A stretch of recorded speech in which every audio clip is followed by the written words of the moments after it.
देखिए, जनता अपेक्षा रखती, जिन भी नेताओं से उन्हें थोड़ी सी भी उम्मीद होती। ये आपके प्रोटेस्ट में भी आपने देखा कि मैंने लोगों को सुना, वहां मैं मौजूद था। उन्होंने नीतीश जी से मांग की, उन्होंने चिराग जी से, मांझी से मांग की, उन्होंने भाजपा से मांग नहीं की, क्योंकि वो जानते हैं कि भाजपा अपने विचार से बदल नहीं सकती। लेकिन नीतीश जी, चिराग जी और इनका पुराना इतिहास ये कहता है कि कहीं ना कहीं इनके अंदर सेकुलरपन था। तो इस आधार पर उनसे अपेक्षा की है कि भाई वो अपना समर्थन केंद्र सरकार से वापस लेके, और ये वक्फ अमेंडमेंट बिल है जिसके जरिए मुसलमानों में ये चिंता पैदा हो गई है, और क्यों ना हो, उन्होंने देखा है कि सरकार ने लगातार उनके ऊपर हमले किए। कई बार कोर्ट को जो है, मैं तो उत्तर प्रदेश से आता हूं, एक समय आया कि दुकानों पे नाम लिखवाए गए, फिर कोर्ट ने रोक लगाई। एक समय आया कि कोई भी अपराध हुआ, अपराध किसी ने किया, आरोपी कोई बना, नाम मकान किसी के था, लेकिन वो मकान पूरा जमीदज कर दिया गया। बाद में कोर्ट ने जो है सरकार को कहा, कई बार जो है गिरफ्तार कहीं से किया और पुलिस ने गोली मार दी। तो सरकार की कथनी करनी से इस देश का बच्चा बच्चा वाकिफ है। तो उनको ये चिंता है कि इस बिल की आड़ में उनके जो अधिकार हैं उनको छीनने का प्रयास सरकार कर रही है, और वो अपने अधिकारों का प्रयोग करके अपने आंदोलन के जरिए सरकार तक अपना पैगाम पहुंचाना चाहते हैं।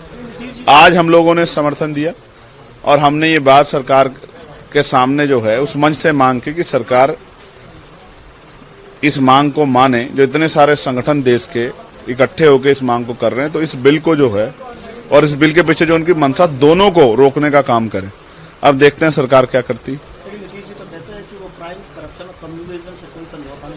यार, पिछले 20 दिन की 8-10 घटनाएं तो मेरे पास हैं, जिनमें कई लड़कियों का रेप हुआ है, कई हत्याएं हुई हैं। सब SC ST OBC के लोग हैं। क्या बात कर रहे हो आपकी? वो कहते हैं, क्या कहते हैं वो तो ये भी कह रहे थे कि सरकार को हराने के लिए वो अलायंस में चले गए थे, इंडिया अलायंस में, फिर वो वहां से वापस आ गए। तो अब उनकी कौन सी बात को मैं सही मानूं? वो वाली जब वो जाके इंडिया अलायंस की मीटिंगें कर रहे थे, या ये वाली की वापस आके वो मुख्यमंत्री बनके जो है यहाँ एनडीए की सरकार को प्रोटेक्ट कर रहे हैं? मैं तो नीतीश जी के लिए से आग्रह करता हूं कि उनके पास मौका है हिस्ट्री में उनका नाम लिखे जाने का। कई बार हिस्ट्री जब लोग पढ़ेंगे तो याद करेंगे कि ऐसे समय पे नीतीश जी ने सही फैसला लिया। बड़ा आसान है कहना कि हम आपके हितैषी हैं, आपकी कथनी और करनी स्पष्ट करती है आप किसके कितने हितैषी हैं। आज जो हालात हैं, मैंने तो उस मंच से अपनी बात खत्म करते हुए कहा है कि जब तक ना बदले जालिम हुकूमत के मिजाज, एहतजाजो एहतजाज एहतजाज, ये तब तक जारी रहेगा जब तक जालिम हुकूमत अपनी गलत सोच को बदलने देती। अब तो सौगातें मोदी के नाम से ईद के अवसर पे मुसलमान गरीब मुस्लिम को दिया जा रहा है, दी जा रही है, कहा जा रहा है ये सिंबलाइज करता है कैसे सबका साथ सबका विकास होता है। सियासत इस कदर आवाम पे एहसान करती है, पहले आंखें छीन लेती है, फिर चश्मा दान करती है। इधर एक तरफ वक्फ के जरिए सब कुछ छीनने काम कर रहे हो, उधर दूसरी तरफ ईदी देने की बात कर रहे हो, धार्मिक आयोजनों पर रोक लगा रहे हो, नमाज पढ़ने तक के अधिकार को आप, एक सायरन बज के थोड़ा सा वो फायदा हो जाता है, उस सायरन तक पे आपने रोक लगवा दी और आप ईदी देने की बात करते हो। क्या कमाल की बात करते हो। मैं जितना जादूगरी का खेल भारतीय जनता पार्टी करती है, शायद ही कोई पार्टी भविष्य में कर पाए इनका मुकाबला। सर, आप यूपी से आते हैं, महाकुंभ में देखा जा रहा है कि जो मरने वालों के परिवार जन हैं, कई अभी तक वो कंपनसेशन का वेट कर रहे हैं। कितने लोगों को अभी तक कंपनसेशन? यार, मुझे डर है तुम्हारे घर पे ईडी का छापा ना पड़ जाए। ईडी, इनकम टैक्स वाले मेरे यहां से पहुंचने के बाद तुम्हारे घर ना पहुंच जाएं, ऐसी खबरें मत चलाओ। 1800 से ज्यादा लोग मिसिंग है, 1800 से ज्यादा। ये खोया पाया का डाटा है, और सरकार ने 30 लोगों की लिस्ट लगा के वहीं बात खत्म कर दी। मैं तो वहीं से रहता हूं, मेरी तो जानकारी में लोगों के सामने शर्तें रखी गई कि डेड बॉडी तब मिलेगी जब आप ये कहोगे कि ये नॉर्मल डेथ हुई है, और तब आपको डेड बॉडी मिले, वरना यहीं कर देंगे अंतिम संस्कार। किस तरह से लोगों को खून के आंसू रोने के लिए मजबूर किया गया है। जब मैं इस बात को कहूंगा तो सरकार कहेगी कि मैं जो भव्य कुंभ किया मैं उसका विरोध कर रहा हूं।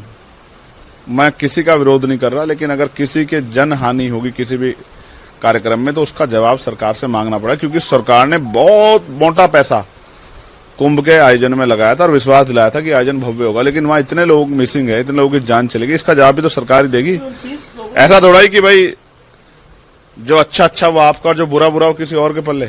सरकार आपकी, आप ही को जवाब देना पड़ेगा ना। 29 लोगों में भी कई लोग कॉम्पनसेशन नहीं मिला है। मैं फिर आपसे कह रहा हूं, देना ही नहीं है ना।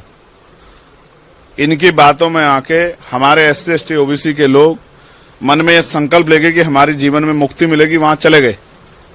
अब SC ST OBC के लोगों को कंपनसेशन ना देना पड़े, इसलिए उनको जो है उनकी मिसिंग को भी अब वो लोग कहां चलेंगे, मिसिंग है कहां।